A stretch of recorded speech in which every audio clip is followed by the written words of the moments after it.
Ciao a tutti, benvenuti nel mio canale. Ho comprato questi bellissimi pastelli di recente, pastelli a olio, Munzio Gallery, quindi la linea diciamo più professionale. Sono 50 pastelli, come vedete la palette è ottima, i colori sono 48 perché ci sono 2 bianchi e 2 neri, quindi questo non è male, soprattutto per i bianchi perché insomma in genere si usano parecchio. I pastelli sono molto piccini, come vedete, in foto e nel video sembrano più grandi, in realtà sono piccolini. E adesso andiamo direttamente a provarli, ovviamente su un soggetto facile. La carta che ho usato è la carta velluto Enemule Velour. Ho preso questa carta perché è una carta che io amo molto, ma si presta diciamo ad essere ottima soltanto per alcune tecniche, ad esempio il pastello morbido. Questo invece il pastello a olio non l'avevo mai provato su questo tipo di carta, e quindi mi incuriosisce molto il tipo di effetto che fa. Intanto sulle prime battute è facile da stendere, ma non si sfuma col dito, quindi per la sfumatura diciamo che forse occorre fare più passate per creare proprio una specie di quasi impasto sul foglio. A quel punto si può anche mischiare un colore con l'altro, ma comunque l'effetto è bello anche senza la mescolatura diciamo dei due colori o di più colori, perché comunque vanno poi dati comunque più strati. Quindi mi appresto adesso a fare il resto di queste 2 fette di cocomero. Come vi dicevo, ho scelto un soggetto semplice, una natura morta, molto facile diciamo da fare anche per i principianti. Con questi pastelli sicuramente ci si diverte tantissimo, perché si usano, devo dire, con facilità. L'unica cosa, ecco, come accennavo prima, è che non si possono sfumare più di tanto sui primi strati, occorre stratificarli, diciamo, ecco, per riuscire a sfumarli.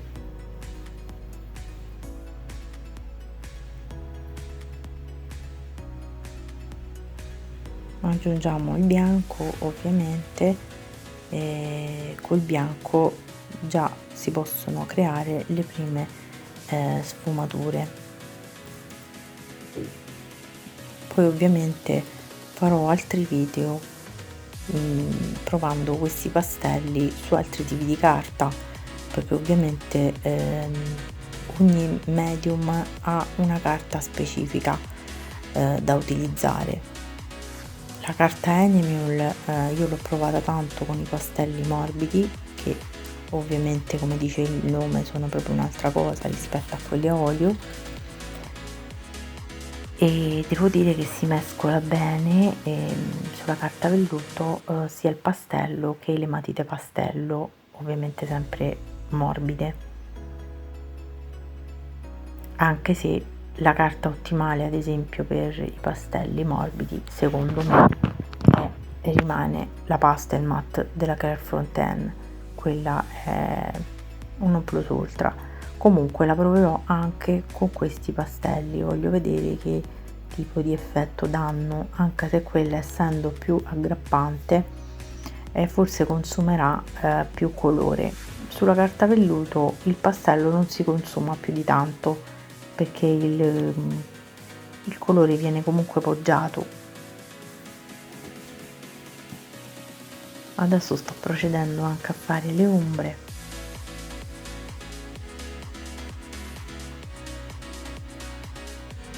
Per fare le ombre ho usato il rosso scuro e ho aggiunto proprio un filino di nero, ma proprio pochissimo. e poi ho aggiunto di nuovo anche il verde, che è il colore proprio della buccia del cocomero. Con questi colori viene una bella ombra naturale. Aggiungo adesso sul rosso del cocomero vari tipi di rosso, uno più chiaro, uno più violaceo, per vedere, diciamo, qual è il colore giusto. È un miscuglio, diciamo, ecco, alla fine. Ecco, vedete che strato su strato poi si cominciano anche a poter creare le sfumature. Devo dire che questo mix di zone con poco colore e zone invece più pastose crea un bel effetto anche materico su questa carta vellutata, che non mi dispiace affatto.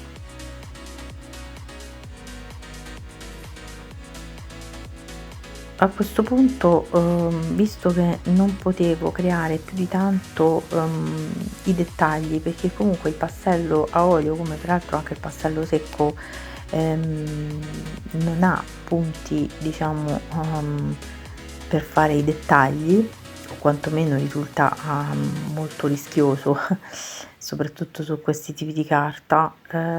Ho pensato di affiancare le matite non le matite pastello, scusate, le matite Prismacolor, che sono a base cera. Ecco, qui ho fatto un errore. Come vedete sulla carta velluto qualsiasi segno fuori dal disegno non si cancella facilmente, e quindi ho deciso di inglobarlo mettendo su questo segnetto nero che è venuto, apponendo la firma semplicemente, e così, diciamo, non sembra più di tanto un errore. Anche sugli schizzi mi piace comunque recuperare, non mi piace gettare le prove fallite. Io anche quando sbaglio cerco sempre di recuperare e alla fine viene sempre un bel effetto, perché dagli errori comunque si impara, soprattutto nel disegno e nella pittura, e quindi è bene inglobarli, saper far uscire comunque un qualcosa di bello anche dall'errore. Qui infatti sto già usando le matite pastello, e sì, vabbè, dico sempre pastello, sono matite Prismacolor, quindi a base cera, perciò si possono mischiare tranquillamente ai pastelli ad olio.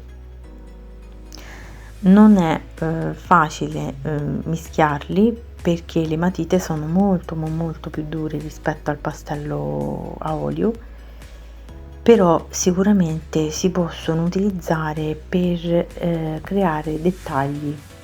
Come dicevo prima, si creano una matericità diversa tra le zone passate con la matita, che risulta più dura, e quelle invece più pastose e cremose fatte con il pastello.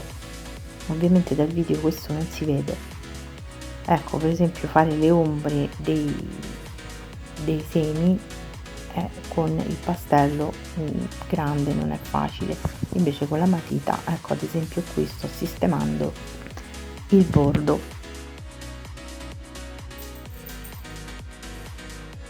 Qui stiamo sistemando le altre zone del cocomero